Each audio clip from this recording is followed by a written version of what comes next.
Menteri Hukum dan HAM Yasona Laoly berencana membebaskan napi koruptor karena corona. Alasan utamanya, lapas yang kelebihan kapasitas akan membuat penyebaran virus ini tidak terkendali dan jika satu tertular akan membahayakan semua. Menurut hitung-hitungan Yasona, minimal 30.000 napi akan bebas. Itu belum termasuk napi koruptor yang akan mendapatkan berkah pembebasan juga. Yasona bahkan akan merevisi PP untuk meloloskan 300-an napi koruptor yang usianya di atas 60 tahun dan telah menjalani 2/3 masa hukuman. Mari kita bedah. Oke, secara prinsip alasan ini bisa diterima, masuk akal, dan memang ini praktek yang juga sudah dilakukan di negara-negara lain dalam merespon pandemik ini.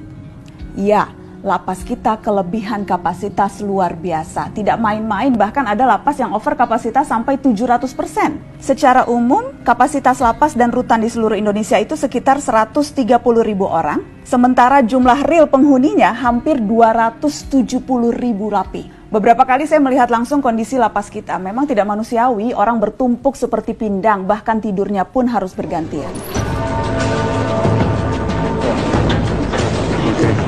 Assalamualaikum. Cobalah di sini ya. Ya, berapa orang ini Pak satu kamar, Pak? 37 orang. Oh, Kamu ini ada berapa? Ada yang private ini. 2 orang di sini. 2 di sini semua. Di bawah sini semua ya, Pak, gitu ya. Aja udaranya di dalam panas itu kalau pakai kipas angin. Iya, apalagi karena banyak orang kan. Banyak orang ini. Jadi Panas. Kondisi ini jauh dari ideal dan alasan kesehatan mencegah penyebaran corona menjadi valid. Khusus apalagi untuk napi dengan tingkat resiko besar memiliki sakit bawaan dan usia lanjut. Demi alasan kemanusiaan, pembebasan mereka dengan syarat-syarat tertentu sangat bisa diterima. Tapi alasan ini menjadi mengada-ngada ketika kita bicara soal napi koruptor. Sel bagi napi koruptor berbeda dengan tahanan lain. Di lapas Sukamiskin misalnya, satu napi satu kamar, lengkap dengan fasilitas pula. Alih-alih berdesakan dengan napi lain sehingga bisa tertular corona, para koruptor di Sukamiskin bahkan ada yang bisa mandi air panas dengan water heater di kamar mandi pribadi dan olahraga di dalam sel eksklusif mereka. Dan kondisi ini bukan hanya di lapas Sukamiskin. Sebutlah di lapas Tanjung Gusta, Sumatera Utara. Sel napi koruptor di sana jauh lebih nyaman. Menteri Yasona sendiri yang mengakui kebijakan umumnya di seluruh Indonesia, sel napi koruptor dipisahkan dengan napi umum. Jadi rata-rata mereka mendapatkan tempat tidur masing-masing dan juga ruangan sel yang masih memadai dibandingkan dengan napi lain. Assalamualaikum. Kita buka sepatu ya. Halo Bapak. Aku sih nonton. Itu soalnya ada TV di sini Pak ya? Ya, tapi di luar, Bu. Jadi bisa nonton. Di luar mana? Kita, Pak, ujung-ujung kita nggak kasih. Oh. Untuk umum. Untuk umum. Kalau di dalam nggak ada, Pak. Oh, nggak boleh. Ini daftar namanya ya Pak? Iya. Ada berapa orang Pak? 19 di dalam sini. Iya. Bang, ayo. Ini lain ya terang. Ya.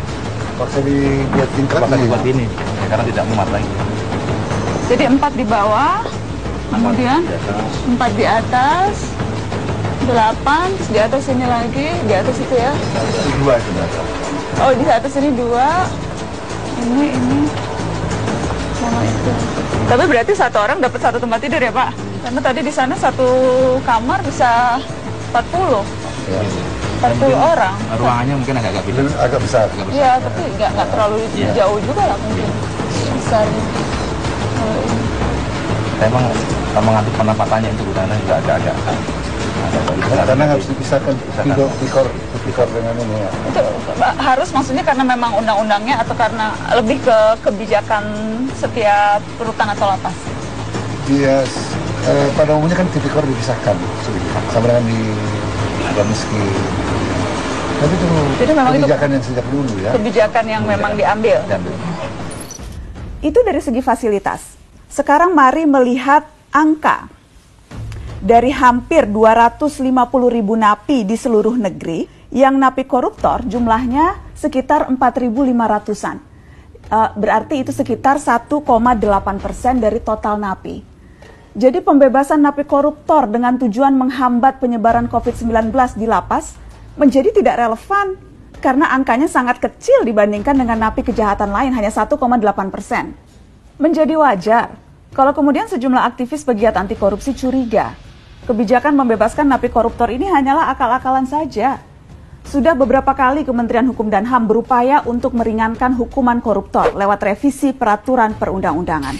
Catatan ICW misalnya, selama 2015 hingga 2019, Menteri Yasona sudah 4 kali mengatakan mau merevisi PP 99 tahun 2012 tentang syarat dan hak napi di lapas.